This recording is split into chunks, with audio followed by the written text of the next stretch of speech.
다이아 수저로 태어난 천재 작곡가 맨델스존은 엄청난 잠꾸러기였습니다. 하루는 맨델스존의 절친이 늦은 아침에 맨델스존의 집으로 놀러 왔는데요. 역시나 맨델스존은 코를 골며 깊게 잠들어 있었습니다. 친구가 아무리 깨워도 일어나지 않자 이 절친은 한 가지 장난을 치게 됩니다.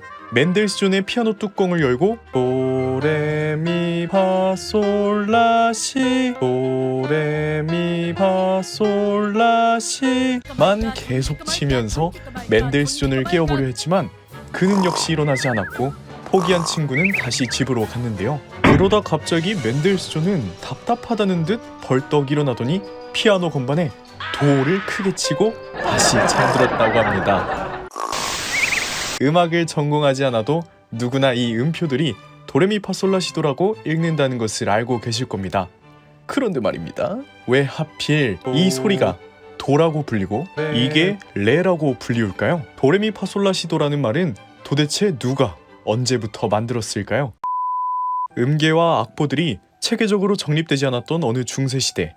이 시대에서는 음악이라는 것이 존재는 했지만 주로 종교적인 음악이 대부분이었습니다. 즉 교회에서 쓰이는 성가곡, 미사곡 등이 중세시대의 주된 음악 장르였었고 이러한 성가곡들을 성가대가 꾸준히 노래하기 위해서는 기록이라는 작업이 필요했습니다. 하지만 음계와 음의 이름조차 정해지지 않은 시대인지라 곡을 아는 사람이 가락에 높나지만 간단하게 여백지에 기록해두고 사람들에게 구전으로 서로 여백지를 전달하고 교육하며 따라 부르면서 겨우겨우 성가대 한 곡을 마스터해 나가고 있었습니다. 교황이었던 그레고리오 1세가 3000개 성가곡을 묶어 만든 그레고리오 성가를 살펴보면 모든 곡이 네우마 기보법으로 기록되어 있습니다. 이 네우마 기보법은 사각 음표와 음높이를 적어두는 방식인데요. 때문에 그나마 조금 발전되면서 다소 음악 교육이 편해졌지만 그래도 어떤 방식이든 성가곡들을 모두 외우는 것은 무려 최소 10년이라는 시간이 필요했습니다. 10년이면 강상도 변한다는데.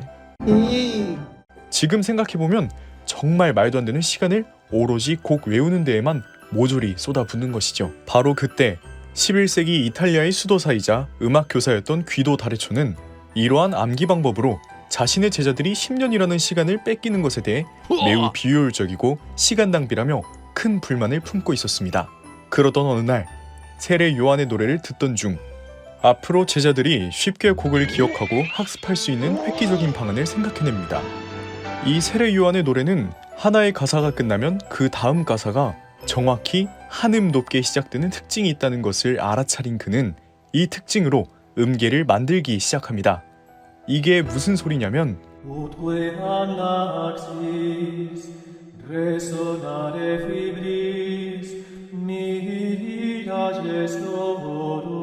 눈치채셨나요?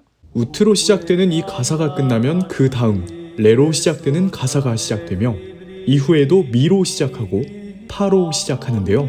마치 삼행시를 하듯이 가사의 첫 말머리만 따와서 가져와 보면 헥타코드 시스템인 우트, 레, 미, 파, 솔, 라가 완성이 되는 것입니다. 이후에는 첫 음인 우트가 발음이 쉽지 않아 하나님이라는 뜻의 도미누스에서 첫 음절을 따와 도로 바꾸었고 라와 도 사이에 붙일 새로운 발음이 필요하여 상대 요한네스의 첫 글자인 시를 따와 드디어 현재 우리가 쓰는 헵타코드, 즉 도레미파솔라시도가 완성이 됩니다. 이는 굉장히 음악계에서 역사적인 발전이며 추후 많은 음계들의 기초가 되죠. 하지만 이렇게 도레미파솔라시도라는 개 이름을 붙이기 전에 기원전 530년 이 사람이 없었다면 이루어질 수 없었습니다. 만물은 수로 가득 차 있다는 말을 하면서 하루 종일 수학 공부만 하는 전설적인 인물이고 현재 우리를 괴롭히는 피타고라스의 정리로도 유명한 수학자 피타고라스입니다. 어느 날 피타고라스는 구몬 수학 문제지를 풀던 도중 머리도 식힐 겸 산책을 하러 집 밖을 나섰는데요. 대장간을 지나던 중 피타고라스는 어떤 소리에 매혹되고 맙니다.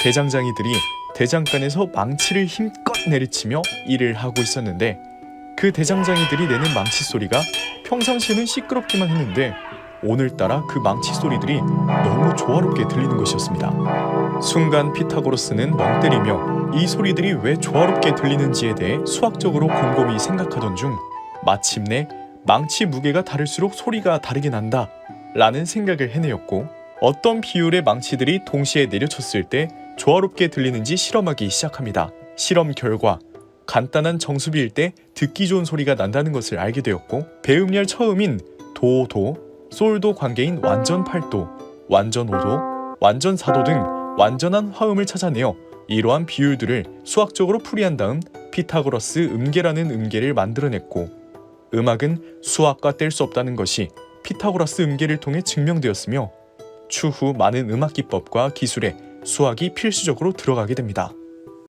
이렇듯 소음으로 생각하는 시끄러운 소리도 누군가에게는 새로운 음악 기법의 탄생을, 누군가에게는 효과적인 모닝콜이 될 수 있는데요. 음악가들에게 음악은 한 국가의 언어이며, 말하는 것은 연주와 노래하는 것이고, 상대방의 언어를 듣고 이해하는 것은 바로 청음입니다.